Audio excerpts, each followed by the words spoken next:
So you can imagine like excitement. It's the person who seeks excitement and the person who seeks safety are going to like conflict. And they don't get it. Like they're like, wait, I don't understand. Like the person who seeks excitement is going to be like, I want to go on a roller coaster because it makes me feel like I'm getting thrown around. I'm going to die. And the person who wants safety is like, wait, why would you ever want to feel that way? That's wrong. Welcome to This Empty Nest Life, the podcast dedicated to helping you embrace this transformative season with purpose, passion, and joy. In each episode, we explore stories, strategies, and insights to help turn your empty nest into an exciting new chapter. Whether you're redefining your identity, pursuing new passions, or finding peace in the pause, you're in the right place. Here's your host, the Empty Nest Coach, Jay Ramsden. Hey there, my empty nest friends. One of the most powerful things we can do in our empty nest lives is to understand ourselves more deeply and live in alignment with our true nature as an example for our kids so they can say, you know what, hey, mom and dad are human just like me. In studio today is Eric G., the author of The Power of Personality and the Utopia Project. Eric is a dynamic educator, a master personality typing expert who has spent over 2 decades typing over 50,000 people using his innovative method that goes beyond some of the common personality system types you may know about, like Myers-Briggs or the Enneagram. In this conversation, we'll explore how personality typing can improve our relationships, careers, and self-awareness, and why it's important to embrace our authentic selves. And it's the key to the success and fulfillment that we're going to get into right now. Eric, welcome to This Empty Nest Life. Thank you for having me. I'm happy to be here and ready to go and get that key going. I was a psych major in college, so know all about Myers-Briggs. Probably took it more times than I care to run off here, and have experimented with things like the Enneagram and others. But yours is different. Tell the folks like how it's different, but also maybe we can back up a little bit. Like, how did you even get into this in the first place? It's 16 types on mine as well. So people are like, oh, wait, that's Myers-Briggs. Come on, that's MBTI. But I would say the way you get there is very, very different. And I would say the biggest difference is I focus more on values and not just exactly what we do, but the reasons why we do it. Because I think sometimes the personality test can be like, oh, what does this person like to do? It's, well, yeah, but everybody can be a writer, right? Everybody can do everything. Everybody can be a parent and everybody can like parenting, but it's the way we do it and the reason why we do it. Like, why do we get pleasure from it? How do we derive pleasure from it? That makes us who we are. Okay. So some people may be listening. They're like, oh, I've done strength finders at work. Mm-hmm. Like, I know that is. And some people may have done like character or via character strengths, right? That's a different one. But yours, what I love about it is like you use animals, right? Is like to say you're this type. And I love that because I'm big into kind of like, oh, what's your spirit animal? So let's get into a little bit about like, what are the types and how you develop those so people can have a better understanding what it looks like. Yeah, it was when I owned an education company. I owned that for about a decade and I was able to use it. We did about 1,000 students a year. So I would help my teachers or teach my teachers how to use it properly, not only for their students, but for themselves, right? Okay. What grade level was that? So people know. This is K through 12. Okay. I myself have also used it with my life coaching practice with obviously way older. Generally, I get a lot of students, or I would say clients, let's say that are in their early 40s. I think it's when people thought that they were something different or maybe never thought about this kind of thing. And then they realize they're like 41, 42 and like, God, my life sucks, or I don't like what I'm doing. I'm stuck. This stinks. Yeah. Yeah. They're like, wait, I don't even like the people who are around me. Why did I get a family again? Like, why did I do this? So yeah. I think I have a lot, or maybe like just empty nesters who are starting to realize maybe they were told that they should be this kind of person when they become a parent. Sorry, I'm going on, but I just talked to a friend of mine who recently became a parent about 2 years ago, and she's starting to realize like, oh, I don't have to be the parent that you read books on or people say you should be like, or that people guilt you, like the PTA moms guilt you into being like, I can be a parent like myself that matches my personality. And I think that's a key too. That's so good. Yeah, like myself. So how does the work that you do actually kind of expose that for people to say, oh, no, you may have thought you were this way, but here are the things that this test shows you that maybe you're a little bit different. Yeah, I guess the number one thing would be, originally I split people up into 4 separate packs, and I call them packs, of course, because you had mentioned before I use animal types. And within each of those 4 packs are 4 animal personality types. So 4 times 4 makes 16. But the big thing is that one of the packs makes up about half the population. So That value of safety, security, having things structured and organized kind of gets proliferated throughout education, right? Like when we go to school, most elementary school teachers belong to this pack. And I think that's great. Like it establishes like a very safe environment for kids to learn. But it's also important to note that not every kid is going to be like that. We're not all like that. Half the population are different. And yet when that value system gets pushed on us, we often believe that we have to be like that or we should be like that. Oh, yeah. We should be like our parents, right? That's our perfect example of what life looks like. So oftentimes we take on the personality of our parents and then we parent like they parent. But we can be different. We can choose different. So what, like you said, the most popular pack, what are the 4 in the most popular pack? So I called that popular pack gatherers because when you think of a medieval village back in the day, like you need a lot of gatherers, right? So that explains why there's so many in the population. We need their skills and we need a large amount of them around to be productive and have a society. And we have stags, beavers, elephants, and bears in that particular personality pack. And they all go, their core value is safety and security, but they all achieve it in different ways, which makes them special, right? So like, I always say like, when you meet someone, you're like, oh, that person's exactly like me. Wait, no, they're not exactly like me, but they're kind of like me. And they're definitely more like me than this other person. I think that's why I use these 4 major groups first, because I think when you're like, okay, this person's really similar, and then you start realizing, oh, but they go about their world a little different than me, then that kind of determines the differences in us. Okay. So you've been doing this a long time, a couple of decades now. And what was the impetus to get you started? Like, where were you when you thought, maybe there's something else here, maybe the traditional ones that we've been exposed to? That's a great question. I got started because I was such a weirdo in high school, but I didn't appear weird. I think it was one of those things where I think I appeared pretty cool and I was fairly popular, but inside I knew I was really different. And that was messing with my head a little bit. So I got into personality typing and studying it quite a bit. I studied Enneagram, like you mentioned, Myers-Briggs. And I started just using that in my daily life.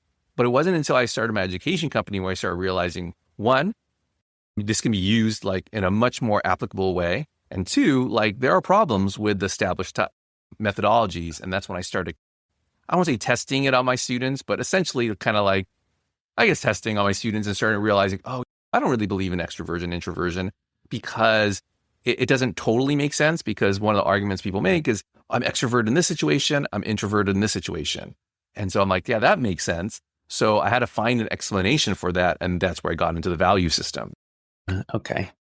Yeah, we're more outgoing when we value something, right? And we're more reserved when we don't particularly value that. And I think that's context is super important. Sure. Yeah. For example, for me, when I was in college, like the classes that I were attracted to or performed better than the ones that I did. Like it's the same thing with people, right? Mm-hmm. Like you find somebody or you're doing something with someone that you value, then it's going to be more enjoyable than. Yeah. That's natural. The funny thing too is I had mentioned the gatherers before. One of their values is responsibility, but also the ability to do things and to be willing to do the things that they don't particularly like doing. And I think that kind of value also gets pushed on all of us. We're like, no, you should want to do the things that you don't want to do. And I think that works for them, but not always the best for everyone else. For everybody else. Yeah. That's like, ooh, why would I want to do something that I don't want to do? And I think that right now in this time for people who are empty nesters, like that's one of the big things that I I believe in is like, you can do like whatever, right? It's your time to shine.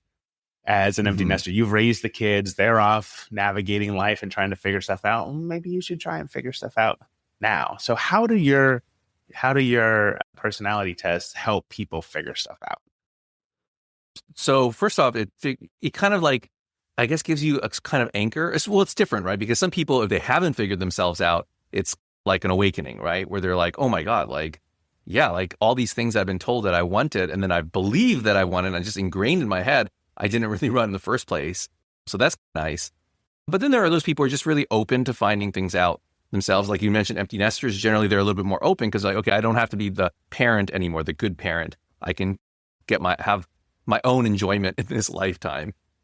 And so I generally focus on, okay, if you find your personality, it kind of like, well, I guess it will validate your feelings. I don't want to say you'll find it, but you'll validate those feelings you might have had where, especially if you're a couple and you know that your spouse or partner likes something different than you, and you start feeling like, okay, it's okay to like that, and it's okay for me to like this, and let's just find this common ground based on our personalities where we can both enjoy the rest of our lives. Yeah.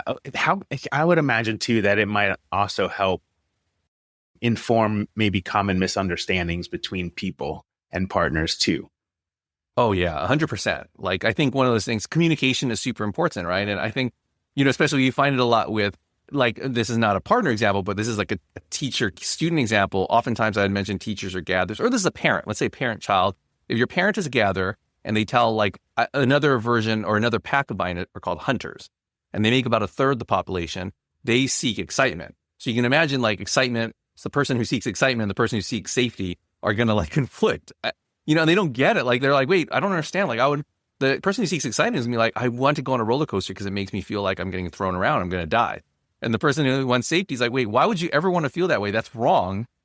And I have a lot of parents who say, oh, if you eat, they tell their hunter kids, if you eat that cookie in the cookie jar, I'm going to slap you. And the hunter be like, okay, let me think about that. Is that cookie worth the slap? And the gathered parents like, wait, no, I was telling you that because I'm the authority. I want you not to eat the cookie. I don't want you to think about it. And it's just that different way that our brain works that I think when we understand the differences, we start appreciating it and stop trying to like peg a round hole or a square peg in a round hole. Yeah. We're trying to be something that we're not. And I think too, right, is like oftentimes parents, when they start having kids, they do become a different version to try and say, you know what, I've got to focus on the kids now. I'm not going to like go after what I want to. And I think they oftentimes do that. I don't want to call it a mistake. It is the square peg in a round hole fitting into a mold they think they should do as a parent, as opposed to just living their life and being who they were meant to be. Oh yeah, I'm sure it's scary, especially first-time parents. I'm not a parent myself, but I've interacted with thousands of parents in my lives, and I'm sure, especially that first kid, they're like, oh my God, I don't want to screw this up. So I got to read all the books, or I got to listen to my parents and tell me how I should raise my kids when they just like, I kind of take the example from my own father who made sure to live his own life while also being a very, very good dad. But, you kind of have to do your own things because I've experienced a lot of times when parents put all those eggs in one basket, meaning their kid, and they kind of give up their own dreams and their own pleasures. Yes. Then that kid, it's almost unfair to the kid because then they're just like, oh, wait, so you have to get a vicarious sense of satisfaction for me. It's all riding on me. Yeah, that's not fair. Oh, and that happens very frequently. And then when the kids go off to college, they're still waiting to be involved in their kids' lives. Instead of don't follow them. Yeah, exactly. Don't follow them. But they do to a certain degree, right? Life 360 and other tools help them kind of see where they are. But it's like, oh, they get so invested in their kids' lives, they forget how to get invested in their life. But you just mentioned, and I'm curious what this looks like, your dad lived his own life and was a great dad. What did that look like?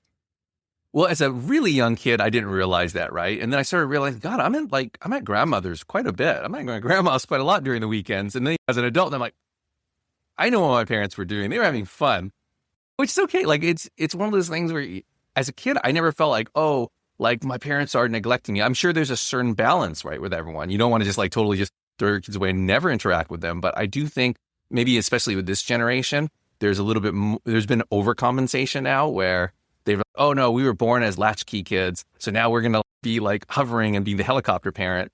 And I think with my dad, like I know, like I would go to his volleyball matches as a little kid.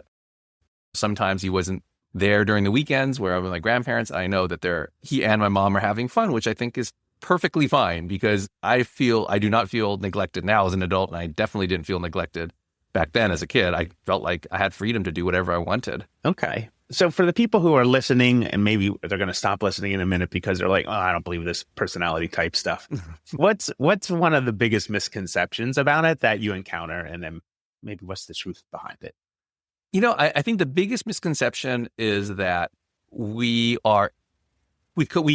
putting people into boxes with personality typing. And I mean, maybe some people do that or believe in that, but I don't. Like, and it seems weird because people are like, oh, but you are putting people into categories. I'm like, one, I think everybody puts people into categories. I think with this personality typing methodology, it's just a little bit more nuanced way of doing it, whereas it's not as like clearly, oh, that person's like a type A, they're just bossy, or they're like this quiet, the silent, strong type. I mean, to me, those are just so super simplistic. I think that's probably the biggest mistake that people make, is that we're just putting in boxes. I believe that my methodology is more about like constantly discovering more and more about people and utilizing the knowledge that you might have already had with the thousands of people that you met, and put that knowledge and intuition to use. And hopefully reading my book will help people use their intuition and experience to get that information so that they start understanding the people around them better. Okay. So have you done any, I mean, you've worked with lots and lots of kids over time, and now you have a life coaching practice, but have you ever done something where you went back and found a group of kids or a group of people who took your test when they were maybe 10, 11, 12, but now they're in their 20s or 30s, and retype them? Do personality test types change over time? Yeah, that's a great question. Like, I'm not a big, like, I have a test on my website. I don't have a test in my book because I feel like the book is teaching you to be the test. So for me, like, I never have a kid take a test and go, okay, that's what they are. I actually just do it myself.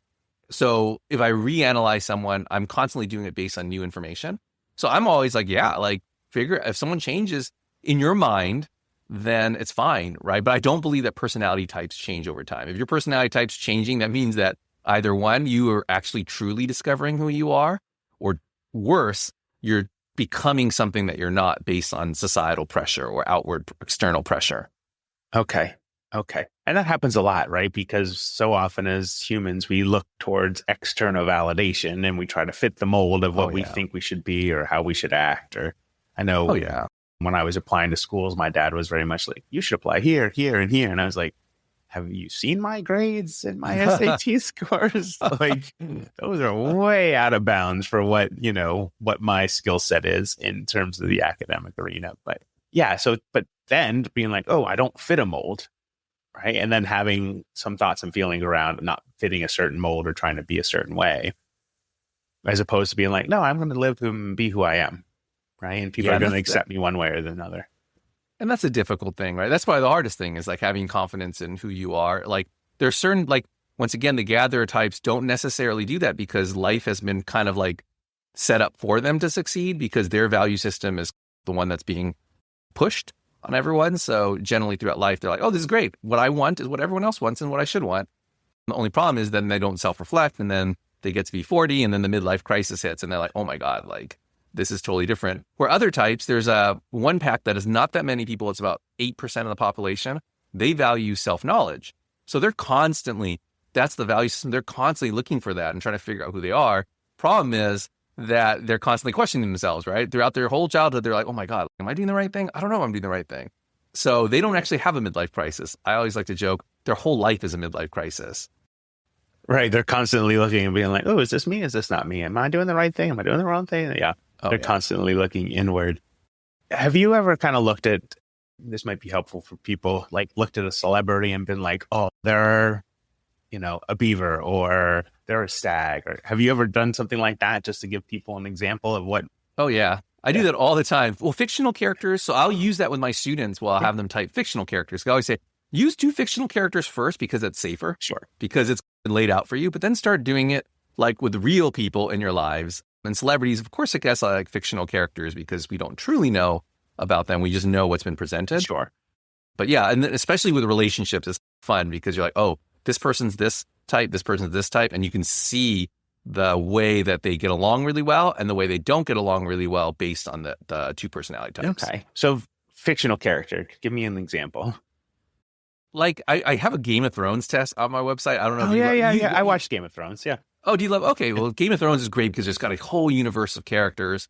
And let's say Jaime Lannister is a fox personality type. Foxes are shrewd, crafty. They're not necessarily theoretical. They don't read a whole lot. They don't love to read a whole lot. They learn from experience because they're the hunter type, and hunters love excitement. So Jaime would be an example of a fox. But his brother Tyrion would be what I call Smith personality type. So Smiths seek information. And so you can see like because they love each other and they communicate really well, but there's certain lines of communication that kind of get split up based on that difference. Got it. So, So Jamie's more like acting in the moment, looking for information. And then his brother is Tyrion's more like, oh, I have to find the information first before I act. Right. He's a reader. Like so the fox type that Jamie is, it's a very like, not I won't say common one, but it's common in fiction because I think especially action heroes, we kind of like that because they seek excitement, right? So Jamie Lannister is a fox. James Bond is a fox. Han Solo is a fox. Like when you think of like their skill set, they're really crafty. They're really confident. Captain Kirk, like they always think they can win based on the situation, but it's not like they think their actions through. They're not like planning these things out. They just do. Right. And that's their skill set. Okay. What's one that maybe isn't so common for folks? I'm curious. Oh, that's so there's like 8 types that are pretty rare. I mean, that seems weird. There's 8 types that are rare, but like that make up about 2% of the population. So I'll just say an owl because I can name a famous owl actually that everybody knows, and that's Einstein. Owls are part of the same pack actually as Tyrion Lannister, but they're a much more reserved animal within that pack. And owls are very like theoretical. They're very into themselves, not into themselves in that way, but inward, right? Like they're navel gazers. They might not really know what their physical surroundings are. I think there are stories where Einstein wore like the wrong pair of socks because he's like, oh, I didn't really even think about that. It wasn't important in my life. Yeah, exactly. They're very internal. And so that's the always thing I think of when I talk to parents and stuff where kids are great. They don't have to be your number one priority because when's the last time you heard of Einstein's kids? And he did have a daughter. And it didn't mean that he was a bad father, but he wasn't the father in a way that probably a lot of gatherers would think you'd have to be. He focused on his work. And because of that work, he's benefited not just his kids, but humanity as a whole. Okay. So that's a very rare type. Yeah, I would imagine in most partnerships, in a family, I would imagine the primary caregiver is most likely a gatherer. That they'll definitely take on that role. Yeah. They'll definitely be like, I am going to do this. And then their kids are going to be like, oh my gosh, I do not want to hang out with this gatherer parent anymore. I want to the funny thing is the most common coupling is a gatherer and a hunter. And so, hunters make about 1/3 the population, gatherers make about 1/2. But it's funny because you think because gatherers prioritize safety, security, they're really big into family, that a gather would be the most common pairing.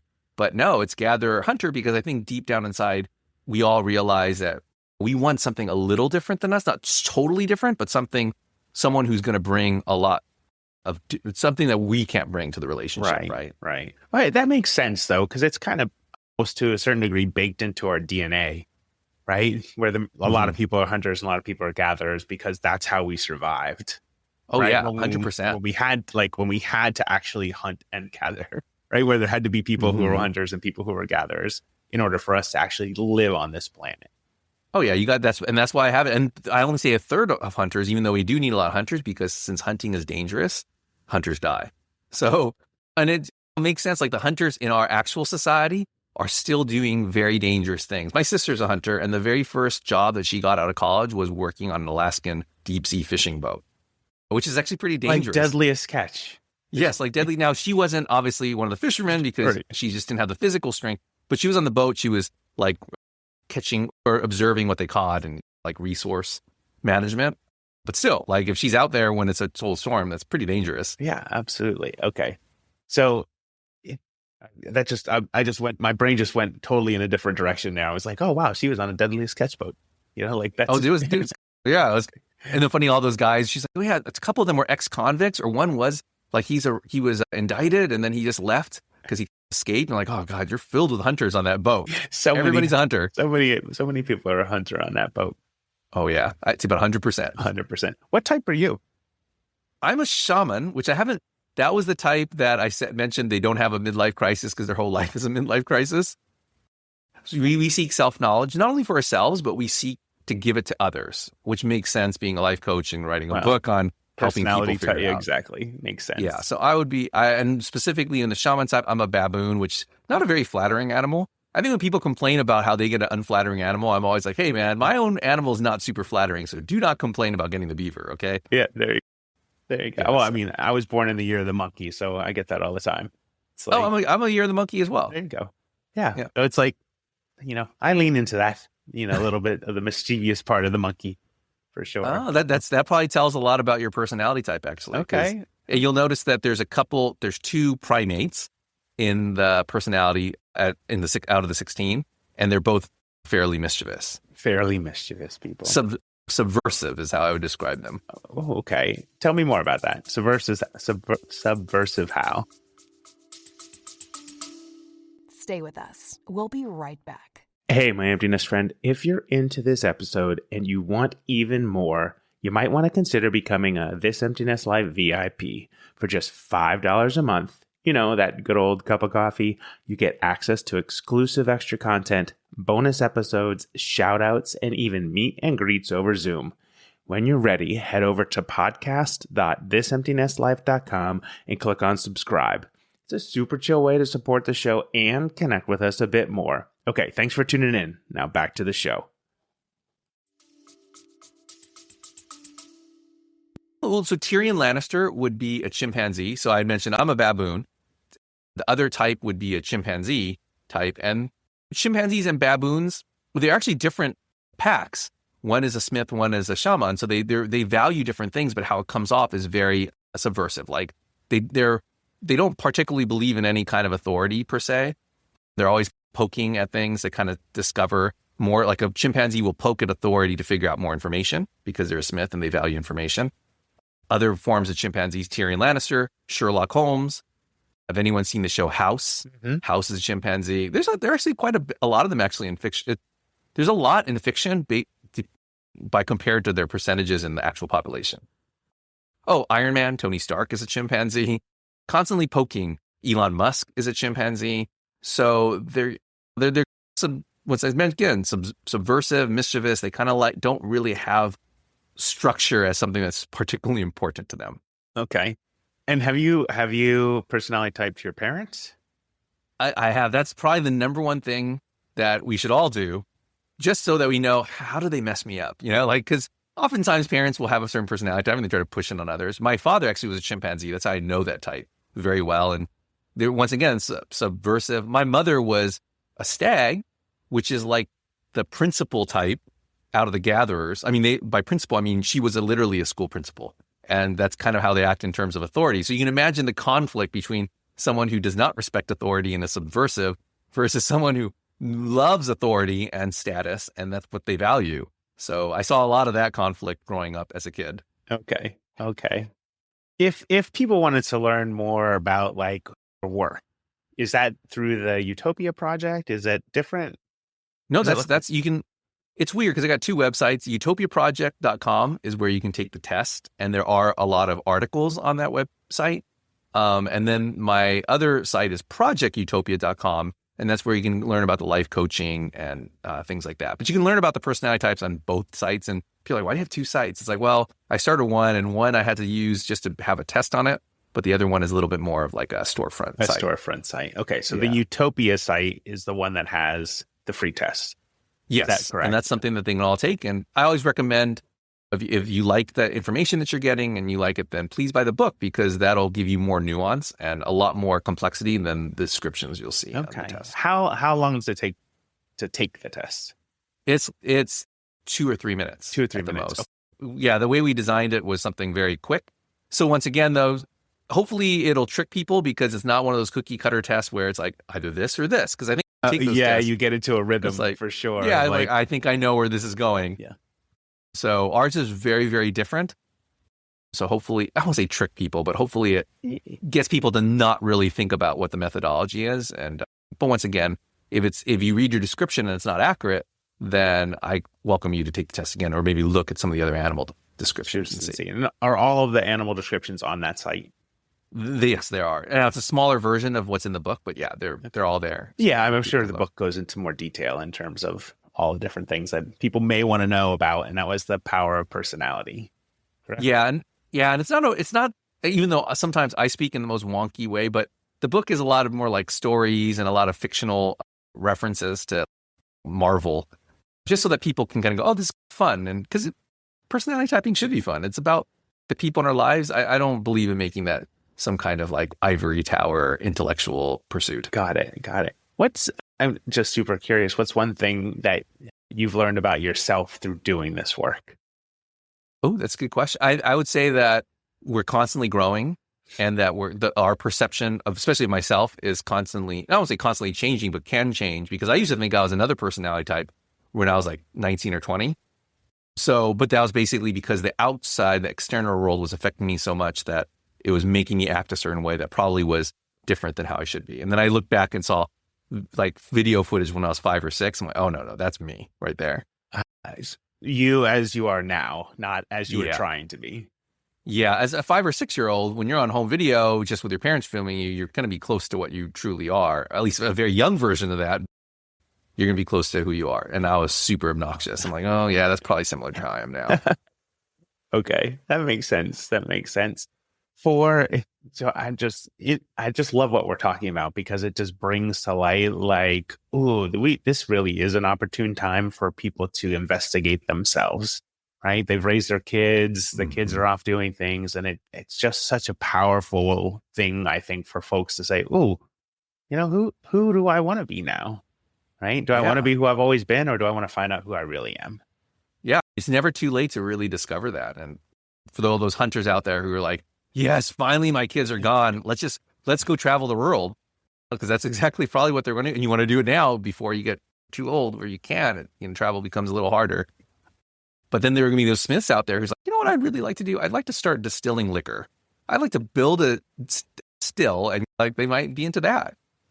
Yeah, like a little bit more knowledge and adventurous in terms of being an entrepreneur. So, yeah. Is there one type that people tend to lean to if they're entrepreneurs? Ooh, there's a few, and it's funny. That's a great question, because it's like, what type of entrepreneur are you? Are you someone who wants to build a system of efficiency, like tech giants now? That would veer more towards Smiths. But if the CEO type, there's a specific CEO type within the Smiths that is very common, where they're less about building and they're more about managing. But then, of course, there are the Foxes, who are like the best salespeople, and they're the ones who get the money. And so you can find, the great thing is, like I said before, it's not what we do, it's why we do it, because why we do it tends to determine our role in whatever sector we're in. I've worked with different like tech companies and education and different fields, and you'll see different people within roles. Even education, I had mentioned gatherers make up a lot of teachers. But you figure out, like, if you go to talk to the PE teacher and the art teacher, you're going to find a lot of hunters in that realm. Interesting. I know you mentioned, I'm pretty sure you did some work with Disney. Mm-hmm. Yeah. They must have loved the concept of the animal personality type. It's funny. I did it with a software engineering team, because a friend of mine was I got to get this right, a product manager, because apparently there's a difference between a product and project manager, which I did not know. And so it was really, it's funny because there are a lot of like Smiths within that realm, and Smiths only make about 8% of the population. But in software, engineers, you're going to find a lot of those, but different animal types within that realm. So one would be like the owl, so they'd be off on their own. They're just like, don't bother me, I just want to do my thing, and I'll get back to you in maybe 3 weeks. But then you'll have the killer whale, which is another Smith, who's like, no, you got to tell me now. I got to have our whole plan set out, and you don't like keep constant communication. I can't manage this person if don't know what the heck you're doing. Oh, yeah. So wow, just such an important, I think, way to look at like how we can look at our families, if everybody has like what are personality types, and how to manage a family, but also to manage a business or an organization too. Like it's so powerful to know why people do certain things. Yeah. So then you don't get so mad at them when they do something that you don't like, because I think that's when we get the true conflict. Is I think we automatically accept, that's probably the biggest misconception I should have said earlier, which is we automatically accept superficial differences between people. We're like, oh yeah, people have different personalities because this person is structured and responsible and I'm more easygoing and flexible. But I think the big difference is that we don't accept that other people can value things more than we do. Mm-hmm. And I think that can cause conflict, is when we're like, oh, this person is a bad person because their value system is all messed up. And it's like, well, no, they're just different. They're just different. Yeah. Yeah. Yeah. And I think too, like that's like our personality type also drives the standards and expectations we have for everybody in our lives, like from our kids, from our spouse or our partner, to friends, to, even people we don't really know. We just happen to pass them on the street. But very often we don't tell people what the standards and expectations are based upon our personality type. So it sounds like if we all know using your test, then maybe we'd have a better way to have a conversation about, no, this is kind of like, this is how I like things. Right. Oh, yeah. I think especially in obviously spousal relationships. I remember my father telling me a long time ago when I was a young kid, like by young, I mean like 6 or 7, which is an odd thing to tell your 6 or 7-year-old. He's like, you know, your mom's not that smart, but that's okay because he's really hardworking and this is her value system. And she's worked her ass off to get where she is. And you know what? You can't get frustrated at her when she's not going to understand some of the stuff that you're going to start trying to talk to her about. And I was like, wow. Like thinking about it now, like that's a kind of a brave thing to say because people might think, oh, that's totally taking away the other parent's authority. But in fact, it actually gave the other parent more authority because they started respecting the differences. Yeah. So powerful. Mm-hmm. So powerful. She's 100% more hardworking than I am. So, that is something to be said. Yeah, absolutely. No, that makes perfect sense. Eric, thank you so much for coming on the show and kind of helping us dissect a little bit about how personality types can help us kind of learn who we are in our second stage or second chapter of life, but also how it could even help us repair relationships or do better at work. It's such a powerful conversation. So I appreciate you sharing a little bit about what that looks like from your vantage point. Thank you so much for having me, and hopefully it was somewhat helpful. Oh, absolutely. Love the conversation. Thank you for listening to This Empty Nest Life. Remember, this chapter isn't an ending. It's an invitation to redefine, rediscover, and reignite your life. If today's episode sparked something in you, don't forget to take that first step and visit thisemptynestlife.com and click work with me to get the conversation started. Until next time, keep your heart open, your mind curious, and your spirit shining. This Empty Nest Life is a production of Impact One Media, LLC. All rights reserved.